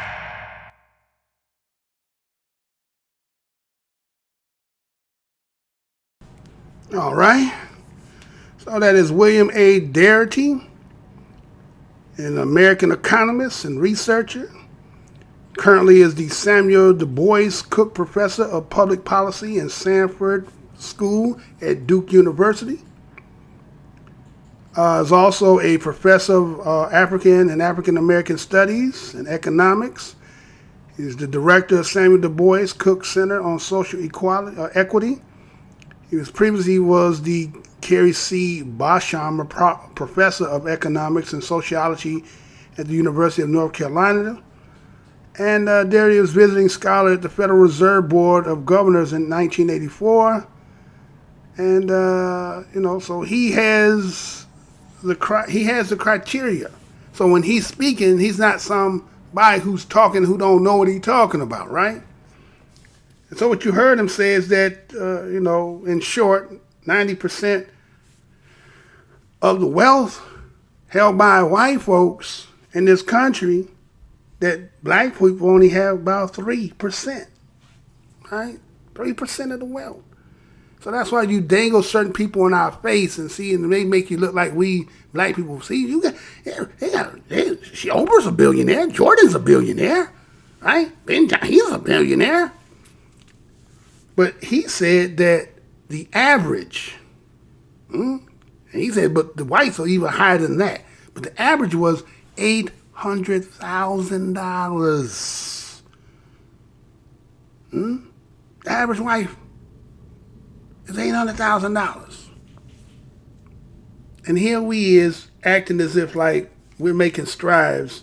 When somebody, you ever been in a race, but in this race, you couldn't run until 200. You're going to say you started to run at 246 years, but you were still fighting to even get in line to get into the race. Yes, there have been some who, again, we don't know their whole background. Because I look at sometimes certain people who got a good, probably head start, we have to go back and see who they come from. And maybe you got a Kickstarter. Maybe you was a butler. Maybe you was in the house. Massa threw your life pack as you left, and you come from that. Now the field Negroes, right? You just been struggling. Some of you first person in your family ever go to college. First one to graduate from high school. That wasn't that long ago. Shit, that was like 80s. Some of them was the first time I was graduating high school. In the 90s come around, they got first one going to college, right? Sometimes now you got some second generation, so forth. Still got some first, right? Because you've been prohibited from obtaining a lot of that stuff, right? So you've been disparaged and disenfranchised out of it. But yet, some people we don't talk about that. You can't pull somebody bootstrap and just go. I don't think about all that past. The past had nothing to do with. Oh, really? Then why is William Darity saying them stats? Them stats don't mean nothing? That data don't mean nothing? That's just somebody just regurgitating some stuff he just want to say just because it sound good? So we see that again. Super Tuesday was just Super Tuesday. Moses vibing for them spots, trying to get themselves in position so they can be the candidate. And, there was one particular cat. Now, I want you to the theme. Remember what Darity said here. Now, remember, I did the video. Those who haven't watched it, and if not, go ahead, subscribe, share, comment, like, dislike. You do all that good stuff over here, right? EEOC over here. We take the good with the bad, right? Let me see. Black Beauty said something. This is a sad world for black people. His dental bill was what? Yeah, his dental bill, he said, was like, I don't know, 3,000, 5,000, something like that. The detectives look evil. It looked like, yeah, he did look, right? He looked like a piece of, It looked like the black people do not get paid for their trouble, but if you are white, you will get paid. That's a mouthful. That's a mouthful. You said right there. But they say when we talk about this, that we make these things up. This is just a figure of our imagination. It's kind of like, you got to have the mirror sometimes to let unless it's Dracula can't see himself, right? And most walk past mirrors, they can't see themselves. So you can be mad that you hear me saying what I'm saying, but you can't disprove the fact that what I'm showing you is fact. I didn't make it up. It's right there. It is what it is. It's just sometimes, people just don't want to accept that that's what it is. But that's just the game. That's the game they play. But you heard Darity say that $10 trillion would be a start, right? And that even if they was to do these programs, initiatives, that wouldn't even cover that. That still wouldn't be enough. So he talked about a reparation program to build black assets equivalent. I don't think there's such thing. I don't even think that's in a mind war. It might be a word in the dictionary, but I don't think that is something that is realistic in the minds of somebody else who's looking at you. Anytime you try to get equal with them, well, that's why they're going on 100-year from 1921, right? What happened in 1921 in Oklahoma? You think they wealth was equivalent or equal to or better than those that was on the other side of that track and they couldn't take it? Went over there and burnt them down, didn't they? So anyway, you know, this dude, he just dropped out the race. And I kind of was wondering, like, okay, you did all this, you jumped in the race, he's saying what he said, and then he jumped out the race. But then he did some other that was kind of like, what was this about? And I looked at the people who was doing it, and I was wondering, like, why y'all do this, man? What was this about? So let me show you what I'm talking about. Let me show you what I'm talking about. Because I'm going to give you that, what he says, right? Now, remember what Darity just talked about, right? He's an economist. Here's a person who jumped into the Democratic race or candidacy to try to be a Democratic president race. And those who spoke like him prior, they are no longer around. Then after he did what he did, then he's gone too. But let me show you what he said. Hold on, check this out. And then we'll be right back after that. Check this out.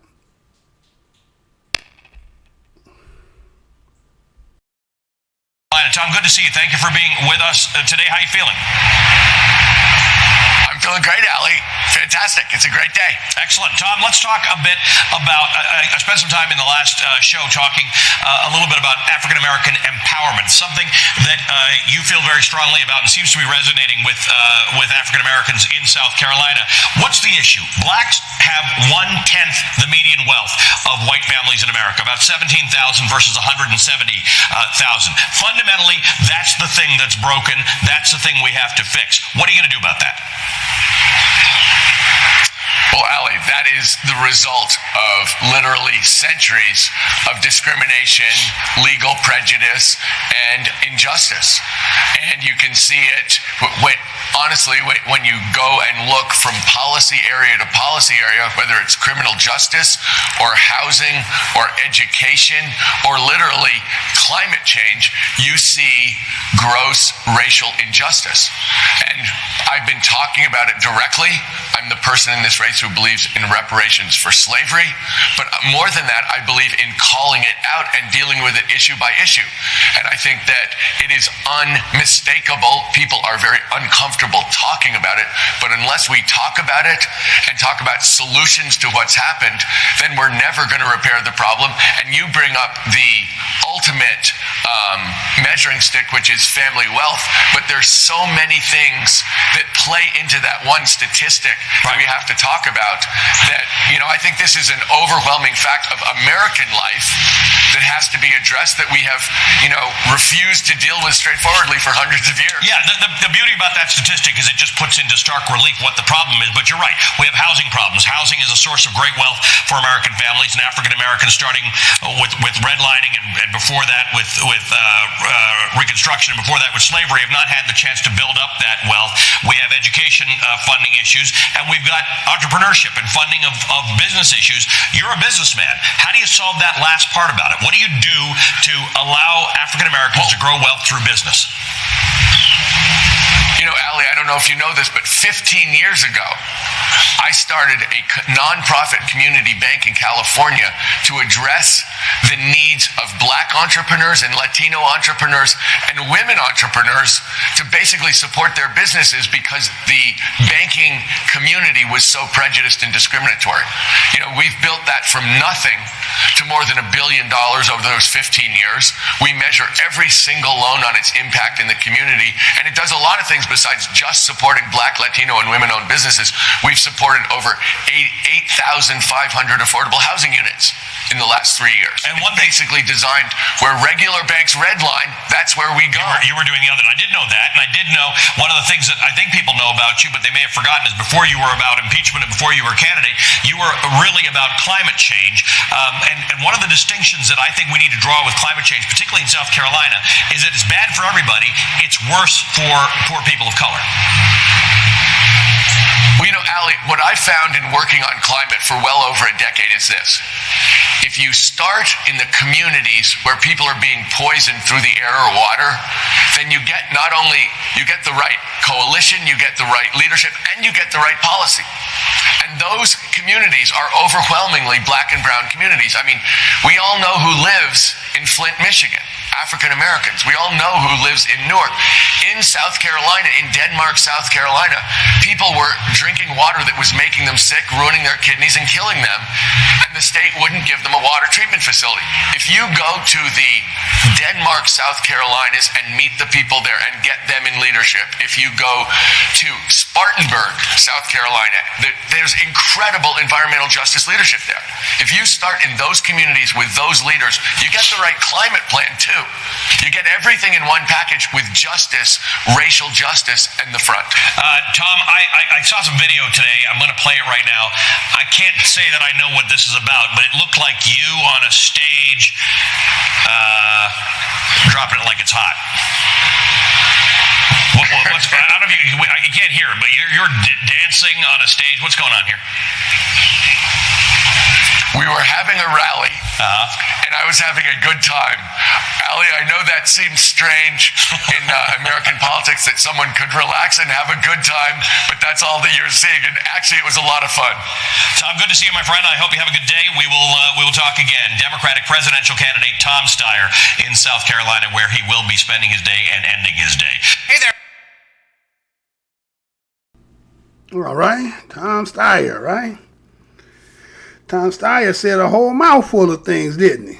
Tom Steyer said, he said there's been legal prejudices, policy area with the prejudice, gross economic injustices, right? They're talking about black empowerment, right? That's a term he's using, black empowerment. He wants black empowerment. Other individual talking about one tenth. 17,000 to 170,000, but Darity said 800,000. It's bigger than that. 170,000. The house itself is more than that, right? As they talk about here,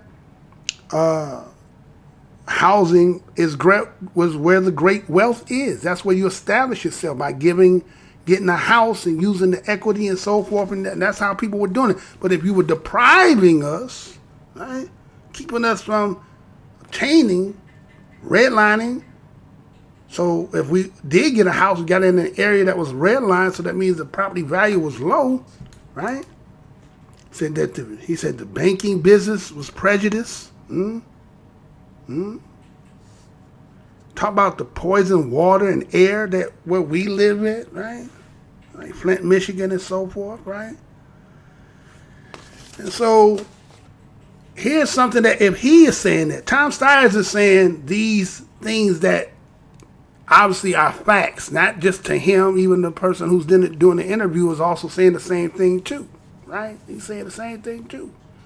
William Darity is saying the same things from the data perspective as an economist, right? Saying the same thing. So then that means there's a fact about something here, right? There's a fact out here that they all know. But nobody wants to deal with it. Like, remember when Obama came in, they were talking about the $777 trillion they got to get to the bank, that the banks were too big to fail, right? But this must be a debt that's too big to pay, right? Then got to the point that's too big to pay. So we just going to do like you did with the brother, do 23 years. We're going to say, oh, we're going to give you 1.5 million, but then we're going to renege and just kind of bullshit around with it. We're not going to really pay you. So you didn't get to see one part that he was talking about, right? You didn't get to see that part because there's something that I was like, wait a minute, man, hold on. Now, I do this part here because it's that season. And then I seen somebody else do something. I was like, hey, man, what is going on here, right? So I want you to see the other part that you didn't get to see when you heard him say, hey, what was this? What was this about? He said, oh, it was what? We was having a rally, right? But I want you to see this, if just in case you didn't see it, right? We ready to crank that up? All right. Let's go ahead and crank that up. Let's see if we can get this. Check this.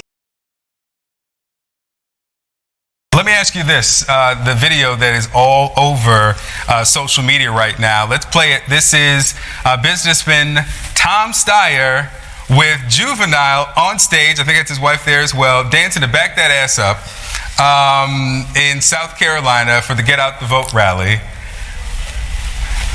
Pandering or just a man having a good time? What do you think?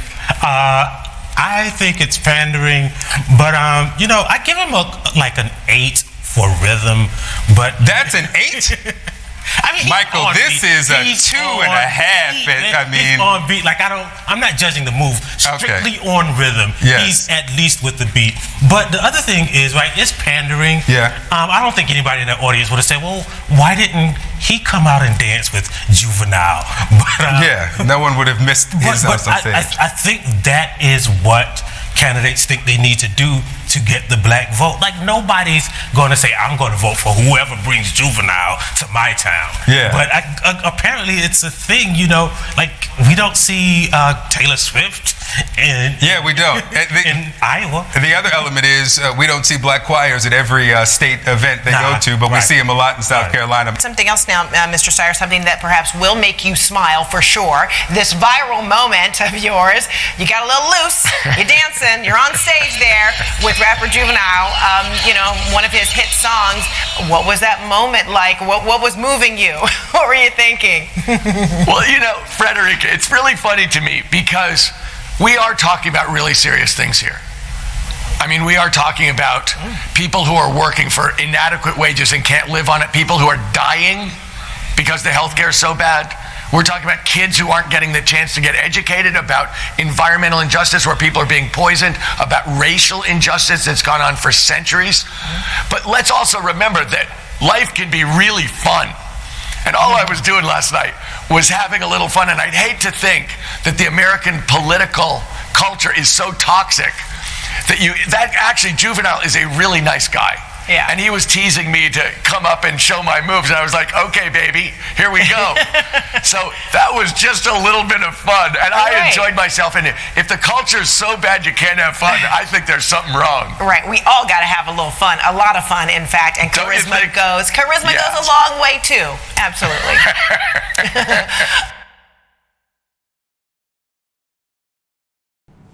Yeah, having fun, right? At whose expense, right? Or having fun, right? The word pander, right? Well, let's say pandering is another way to say pimp, procure, right?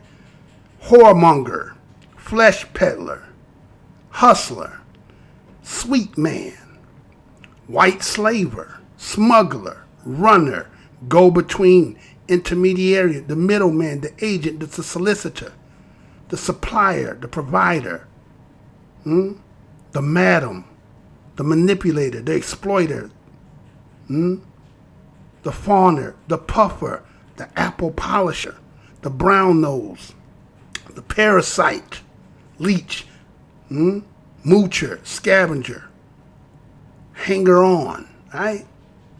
Now,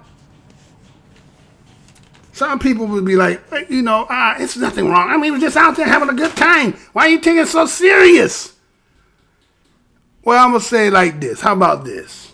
I'm going to answer that. Just in case somebody who might say, you guys, you know, everything's not race. I mean, he's just having a good time. He said, come on, baby. Yeah?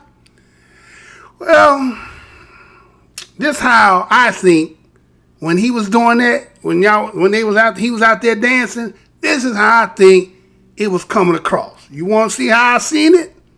Do you want to see how I seen it? You want to see it? All right, let me show it to you. Check this one out now. This is how I think it came across. This is how I thought it came across. Ready to do that? All right, hit it. Ready?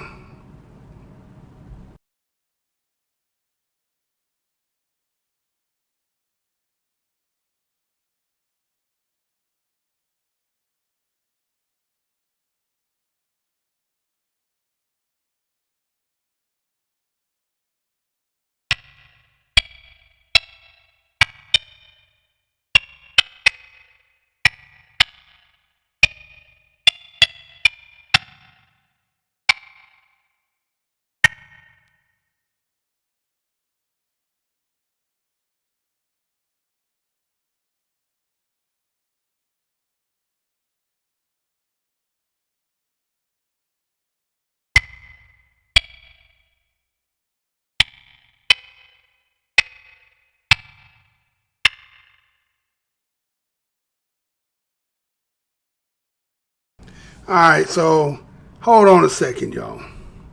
Yeah, right. Yeah, you're in there doing all this extra stuff in here, right? All this extra going on up in here, right? So let me try it one more time, y'all. I want you to see this, because you definitely need to get this part. Need to get this. Let's see if I can get it right, because I don't understand why it's doing it all of a sudden.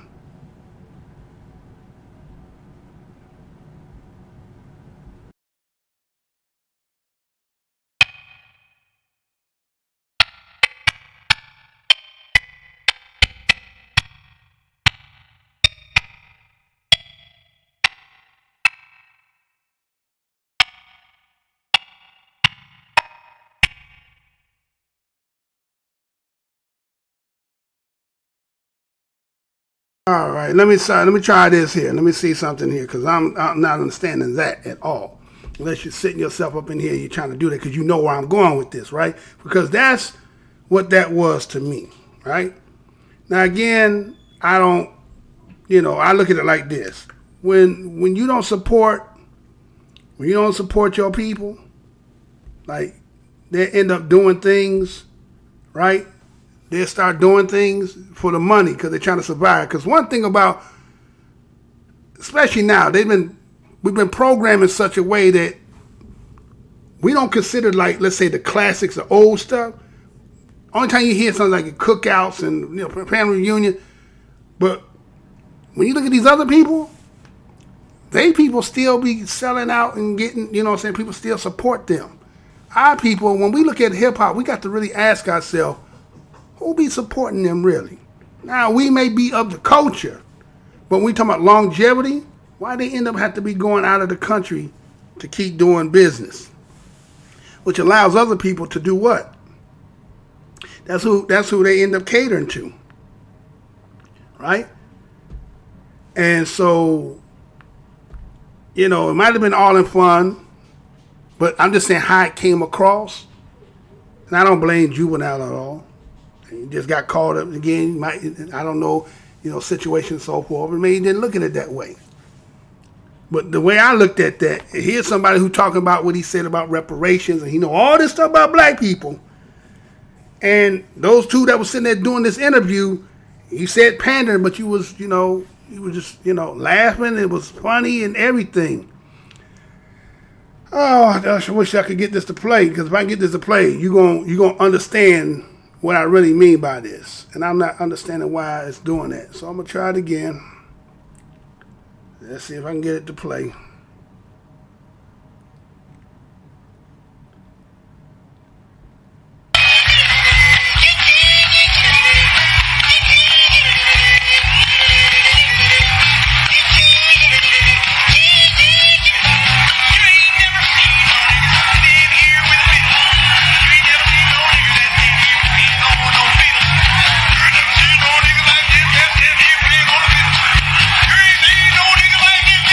Down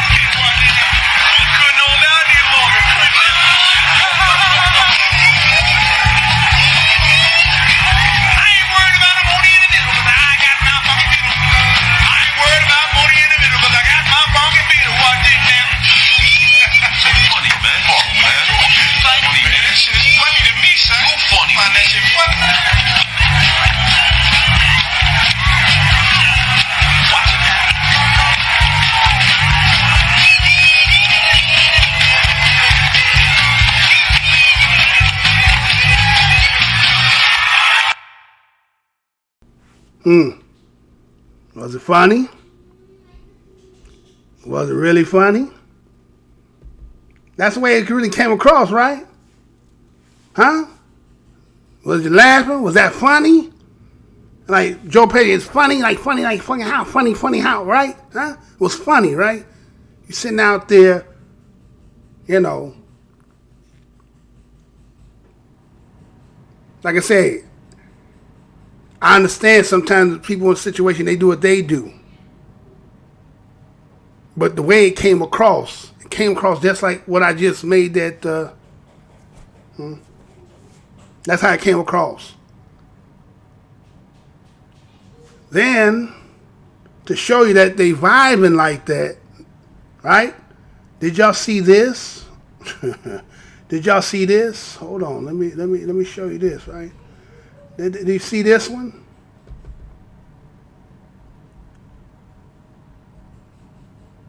Flav is feeling the burn, and not in the way you may think.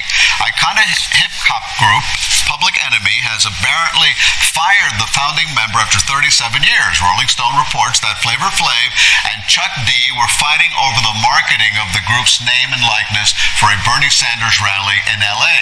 The band shared they would be moving forward without Flavor Flav and thanked him for his years of service.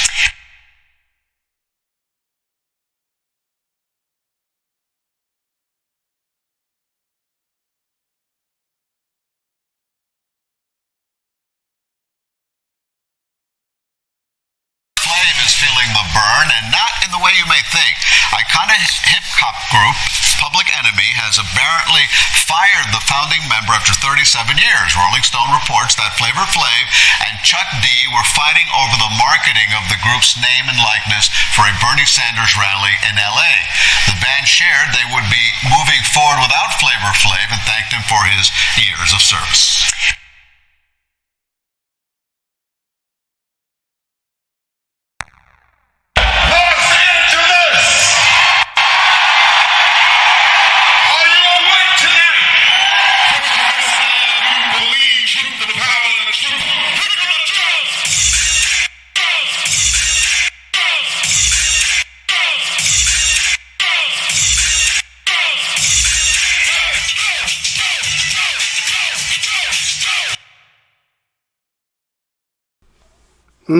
So what's going on, right? What's going on, right?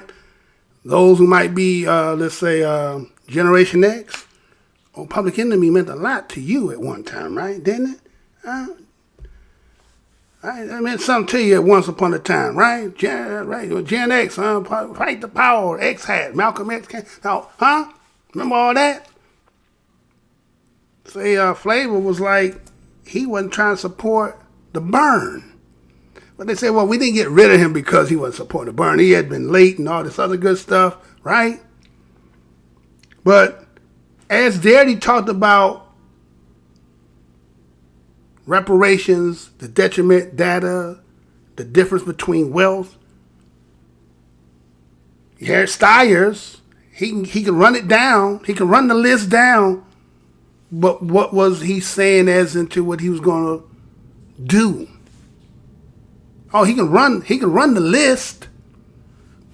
Now the other man over there that the other one supporting, he told you straight up, reparations.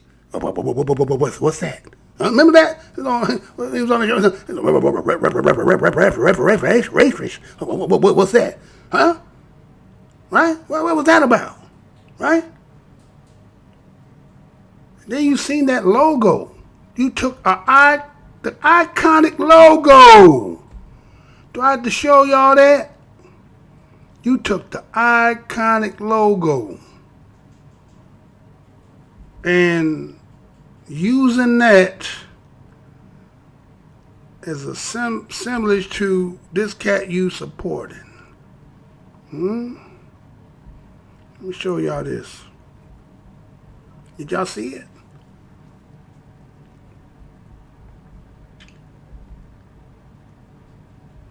I don't know what to say, man. I don't get it. Like, okay, people saying what it is, so I don't know. Again, it's like I understand people want to support and be political and all that, but again, if a man tell you straight up he ain't trying to help you, the other one, he start talking, he'll say all the stuff that black empowerment, then all of a sudden he start throwing other people in it. Well, the Browns and wait a minute, man. We on the list first.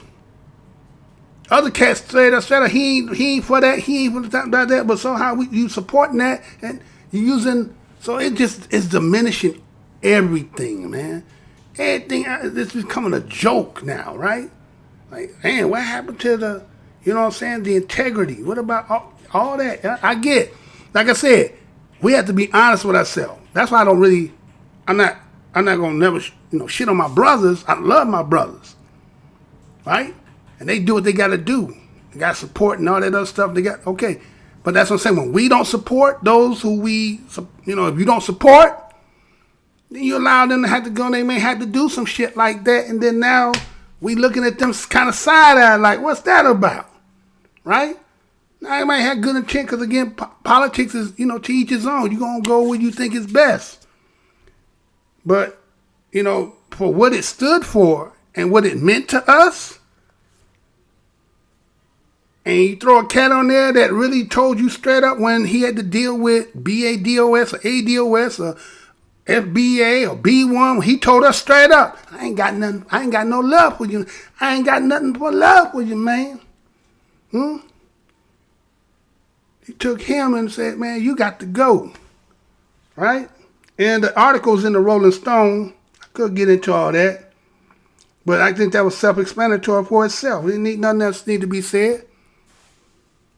And that's, just like I said earlier in the show when the recruiter came in and did it with the high schoolers, who to say he wasn't recording, talking about, all right, I want you to line up according to your color and the nappies here in the back and those, he might have been recorded, so you can take that back and he's laughing. So that video went viral with Steyer doing that dancing with Juvenile, back that ass up, right? Again, he's an entertainer. You're going to pay. He's going to perform. Okay, it is what it is. I get that. But that don't mean that he wasn't using that as some laugh because they laughing. And even the dudes that's doing the interview, they laughing. So all this shit was funny. But at who expense? Our expense, right? That's what it is, man. And so I just wanted to bring a little light to that. I don't know about if it's a sad world for blacks. It's just that what we go through. It ain't just like this. It's sad because we just kind of like, a lot of people don't say, well, victim. I'm not a victim. Well, I understand that. I understand when you say not a victim. I get that. But if we're going to be real about the situation, what'd you call this? Because no matter how much you isolate and try to make it and then be about independence about you and yours, you'll get to a place where you'll be the only one there and you'll be amongst other people. And then somehow you have to capitulate and make that become normal. And all that on the other side of the track, you don't like that. But you come from the same place. But you have to tell yourself, I'm better than that. But you don't understand, or you try to act as if like cause and effects had nothing to do with that. They just that way on a natural self. So it is what it is, y'all. I appreciate all y'all sitting here and listening to the Black Minds News Report. Once again, we thank each and every one of y'all again. If you have a comment, like, dislike, say your comment, say, hey, Mr. Blow, I think you're full of shit. Whatever it is, man, it's EEOC over here. Well, I don't do that blocking, none of that. Everybody tied to their opinion just like I got mine, right? May not agree, may disagree. Again, I don't, I just bring forth what's just out there from my point of view. That's just it. You don't get too all philosophical and too deep with it. But it's right there in your face. You got to ask yourself, motherfuckers went out there and did what they did like that. And it's like, people was laughing. The shit was funny. I didn't think that shit was funny at all. Right? Just like that movie Bamboozle when they was doing that, right? But that's what that shit, it fit real good with it, didn't it? It fit, it synchronized with it. What they was singing and how they was moving just to show you that's exactly what that was. But like I said, I don't blame the brothers because, again, they got to go to Europe in order to keep their sustenance, keep their economic, to keep their livelihood. You can't be supported by black people as much as black people love you because they don't have the economics. That's what Darity keep telling us. You ain't got no money. Now, we ain't gonna say individually that certain people don't got money, but we talking about collectively. When you say 90% white folks got all this wealth and you only got 3%.